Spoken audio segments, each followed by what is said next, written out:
Magnífico Pai que estás nos céus, seja louvado o teu nome por toda a eternidade. Santo de Israel, aleluia, aleluia e aleluia.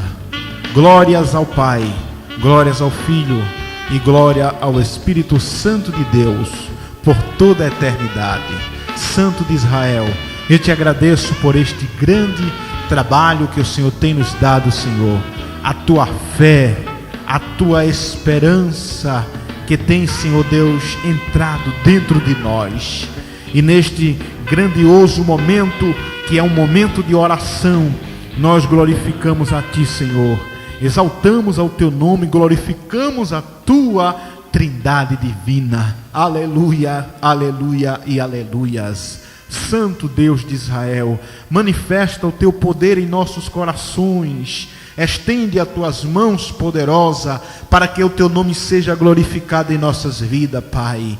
Ó Deus, em nome de Jesus, nós estamos Te agradecendo pela nossa salvação. Estamos Te agradecendo, Deus, pela nossa vida. Estamos Te agradecendo, Pai, em nome de Jesus, pelos nossos irmãos, pelos nossos amigos, por toda aqueles que habitam na face da terra, Senhor. Santo Deus de Israel, eu te louvo pela tua grandeza, pela tua magnitude e a tua expressão de amor em mandar Jesus Cristo para morrer por nós na cruz do Calvário, Senhor. Ó Senhor, muito obrigado pelo teu Espírito Santo em estar, Senhor, falando ao teu povo, falando conosco todos os dias. Aleluia. Muito obrigado pela manhã. Muito obrigado, Senhor. Muito obrigado pela tarde. Muito obrigado pela noite. Muito obrigado pela madrugada, Senhor. Ó Senhor nosso,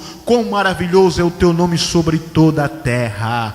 Aleluia, aleluia e aleluias. Por isto eu glorifico ao Pai, ao Filho e ao Espírito Santo por toda a eternidade. Obrigado, Jesus, por esta salvação que nos desce lá na cruz do Calvário. Muito obrigado, Pai. Louvado seja o teu nome para sempre e por toda a eternidade. Amém e graças a Deus.